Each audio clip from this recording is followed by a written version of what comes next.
Olá, tudo bom? Para você que não me conhece, meu nome é Júlio César, eu sou Master Coach, sou hipnólogo clínico e professor universitário. E eu trouxe um tema interessante para a gente discutir hoje, que é sobre ansiedade. Por que eu escolhi esse tema? Bem, a ansiedade tem sido uma das principais demandas ou procuras no meu consultório. Quando não é a causa principal, ela sempre está presente secundariamente a outras demandas que surgem. Os meus alunos também, numa constante, vivem ansiosos com o conteúdo, com as notas, com a prova, com o TCC, com o mercado de trabalho, enfim. A ansiedade ela tem se tornado hoje em dia uma pandemia, porque os tempos modernos têm gerado essa sensação de ansiedade. Cada vez mais cedo, as crianças são apresentadas a um ritmo de vida, a uma responsabilidade. Cada vez mais cedo elas estão indo para o colégio, por exemplo. E isso gera uma carga de pressão, uma carga de estresse e, com isso, a ansiedade. E aí, vamos discutir um pouco mais sobre a ansiedade e descobrir algumas características importantes e saber como é que a gente pode não só combater essa ansiedade, mas tratar essa ansiedade de forma definitiva. Gostaria de te mostrar primeiro o que é ansiedade, né? E para a gente discutir o que é ansiedade, eu quero mostrar para você que ansiedade é diferente de medo. São sensações que às vezes trazem modificações no nosso corpo até semelhantes, mas que são diferentes. O medo é uma reação negativa aguda. Ela aparece, surge imediatamente após o estímulo, algum evento estimulante. Da mesma forma, quando esse evento é retirado, essa sensação passa. Já na ansiedade, não. A ansiedade ela tem uma característica mais de uma reação mais crônica, é uma reação negativa crônica. Ela continua por muito tempo, mesmo quando você retira o estímulo. No medo, ela vai sempre acontecer num tempo presente, imediato. Ela surge quando ela é estimulada. Já na ansiedade, não. A ansiedade ela vai ter o seu foco no futuro. Ela tem uma percepção de ameaça futura. Isso gera essas alterações que a gente observa na ansiedade. Na ansiedade, ela é uma reação por achar que existe um risco futuro a caminho. Então é aquela história, é esperando que aconteça alguma coisa. E esse esperar gera sofrimento. Bem, a ansiedade, obviamente, todos nós temos algum contato com ela. Mais cedo ou mais tarde, ela sempre está ali. Mas eu gostaria de mostrar para você que a ansiedade, embora desagradável, ela pode ser útil. Como que a ansiedade pode ser útil? Olha, vamos imaginar essas situações aqui. Imagina o seu time de futebol preferido no risco de ser rebaixado. Isso gera ansiedade. Gera ansiedade na diretoria, gera ansiedade nos jogadores, gera ansiedade na torcida, gera ansiedade em você. Imagina, outra situação, o risco de você ser reprovado em alguma disciplina. Que você lutou tanto, que estudou tanto, que demandou um certo tempo e investimento.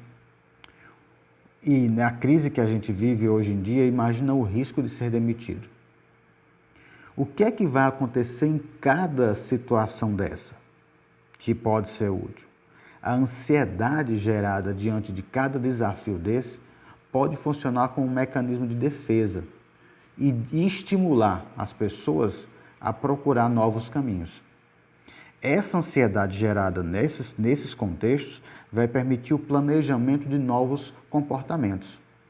O time, nessa ansiedade de ser rebaixado, né, que é uma ameaça futura, vai mudar o seu esquema de jogo, vai mudar o treinamento, vai fazer como a gente costuma dizer no popular, vai fazer das tripas coração, para que aquela ameaça futura, que é o rebaixamento, não aconteça. A mesma coisa quando está ameaçado alguma disciplina. Não sabe de onde, mas você tira força, você aprende, chega assim, raspando a reprovação, mas às vezes consegue. Porque aquela ansiedade de perder tudo que você investiu faz com que você adquira forças, às vezes sobre-humanas, para se superar, né? Essa ansiedade, ela nos mantém alerta. Por isso que ela é diferente do medo. Ela está ali todo o tempo, né? E é no tempo futuro, porque a coisa não aconteceu ainda, mas ela nos mantém alerta. Esse sistema de alerta nos ajuda a manter a vigilância e a modificar a tempo as nossas atitudes. Agora, essa ansiedade, ela pode ser prejudicial. Em que situações ela pode ser prejudicial?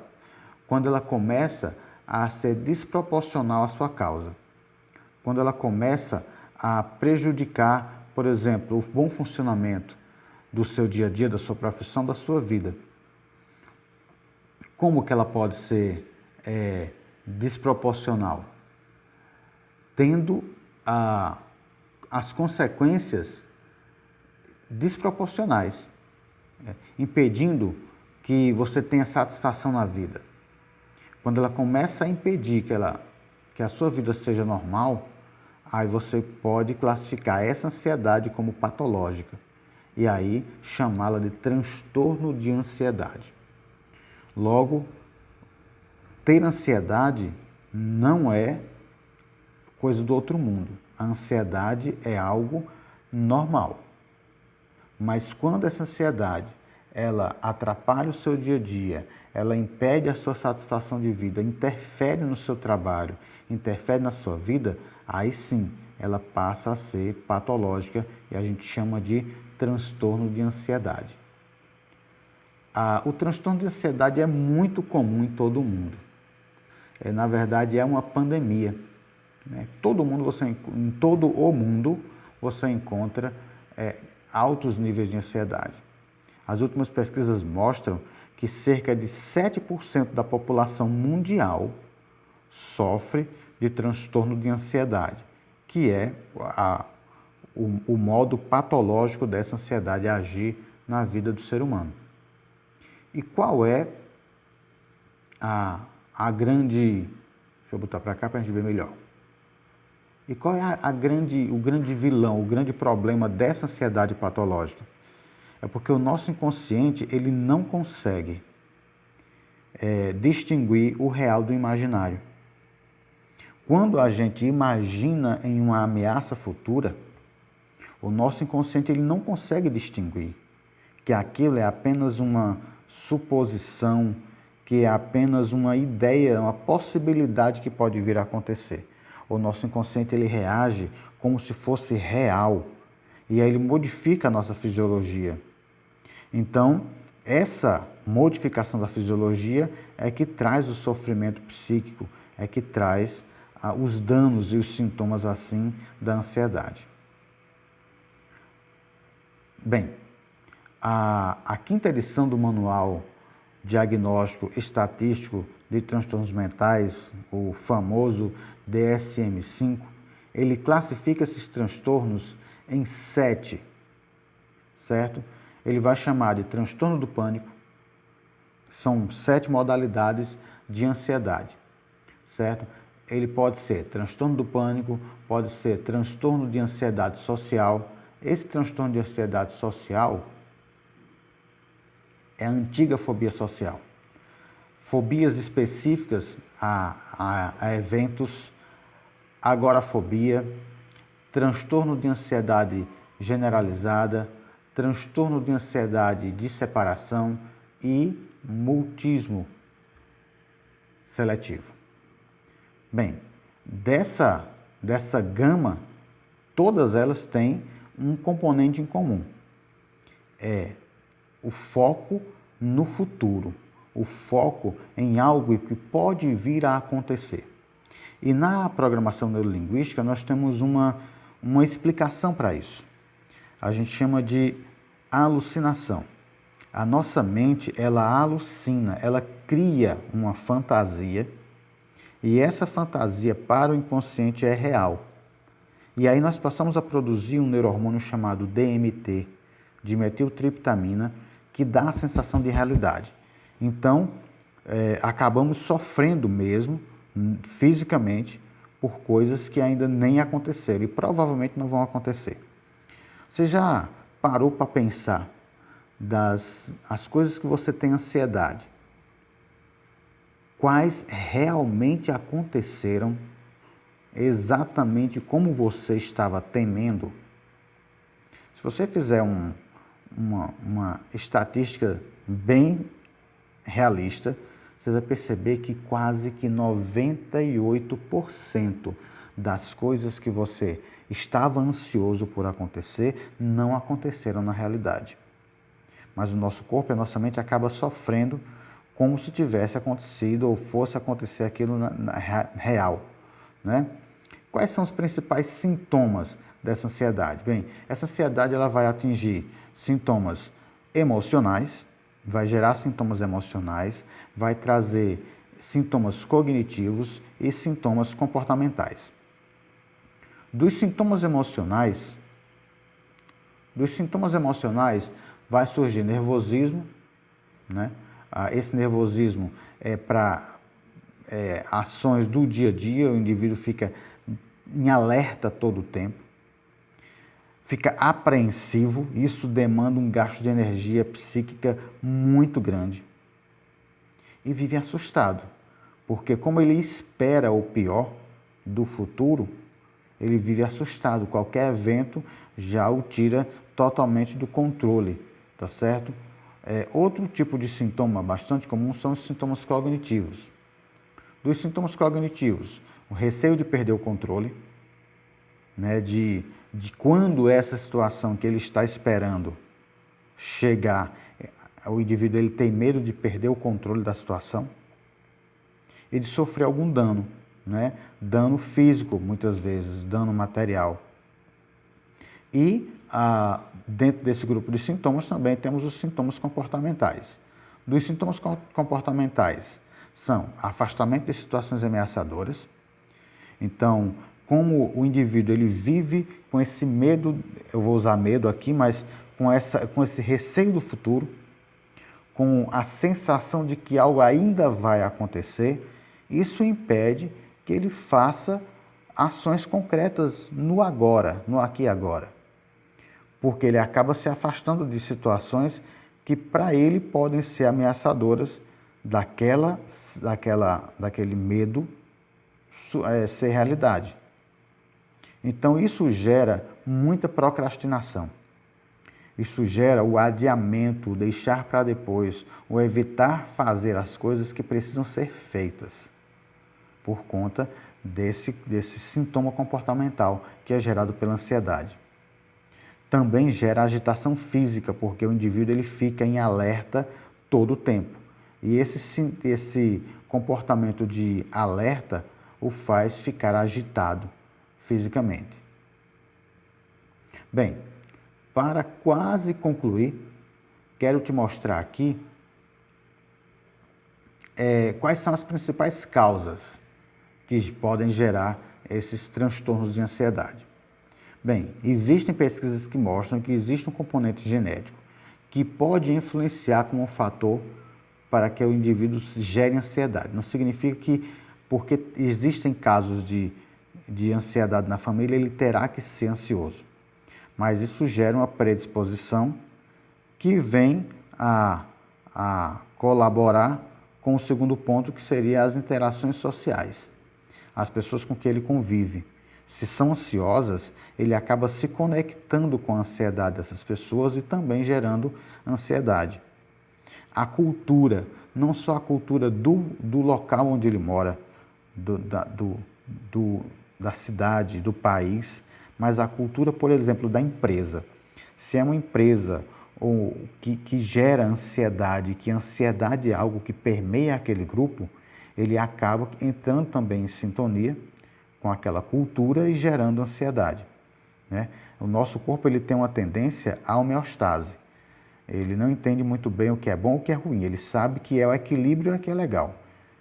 E o ser diferente num grupo, para a mente, não é legal. Então ele acaba se assemelhando ao grupo para manter a homeostase. Só que essa busca de equilíbrio muitas vezes gera por exemplo, a ansiedade quando o indivíduo vive num grupo que é extremamente ansioso.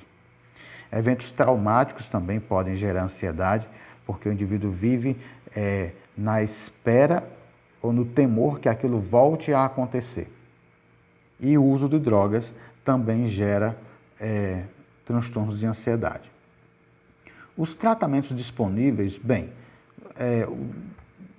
o maior problema, né, não é a falta de opção de tratamento, é a desinformação.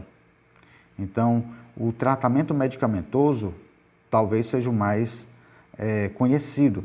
Tem eficácia? Obviamente que tem, né? Mas uma coisa que as pessoas temem ou fogem é a da questão da dependência do medicamento. O medicamento, ele aplaca os sintomas, ele devolve o bem-estar, mas durante o uso do medicamento, o medicamento ele não tem a capacidade de agir na fonte da geração emocional daquele sentimento. E aí nós temos a opção, por exemplo, das psicoterapias, que também são inúmeras. Destaquei algumas para vocês aqui, como a psicanálise. A psicanálise ela pode sim atuar de forma eficaz nos transtornos de ansiedade, porque o indivíduo passa a se conhecer melhor e ao se conhecer melhor ele começa a ressignificar vários pontos geradores dessa ansiedade. A programação neurolinguística, como o nome já sugere, ela reprograma a mente através da comunicação. Não só da comunicação externa, mas da comunicação interna, de você com você mesmo, modificando paradigmas, modificando modelos de pensamento através dessa reprogramação. A hipnose clínica, também colaborando com a programação neurolinguística, ela é uma ferramenta onde nós podemos, de forma rápida e muito pontual, reprogramar situações, reprogramar paradigmas, para que esses paradigmas não tenham mais o efeito gerador de ansiedade, e sim gerador de outros sentimentos que sejam potencializadores na vida daquele indivíduo. A reprogramação mental, que pode utilizar ferramentas como a programação neurolinguística, a própria hipnose clínica ou o coaching, que também vai modificar os modelos de pensamento, os modelos de desencadeadores, vamos dizer assim, dos comportamentos daquele indivíduo. Bem, quero agradecer a você pelo tempo dispensado.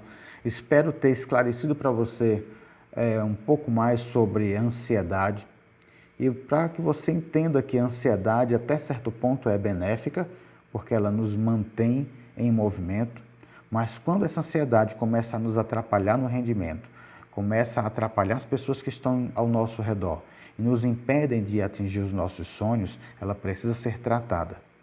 E existem diversas opções de tratamento.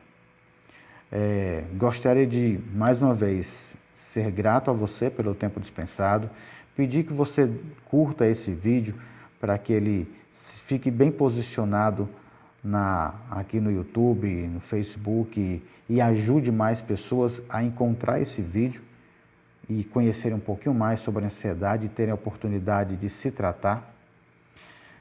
Se você ainda não está inscrito no canal do Facebook, faça a sua inscrição, marca no sininho, que sempre que tiver um vídeo novo, você será avisado em primeira mão, tá certo? Compartilha com algum amigo que precisa conhecer mais sobre a ansiedade. Ajuda, é uma forma de ajudar, talvez o primeiro passo seja esse, conhecer um pouco mais sobre a ansiedade. Valeu, muito obrigado e até a próxima. Tchau, tchau.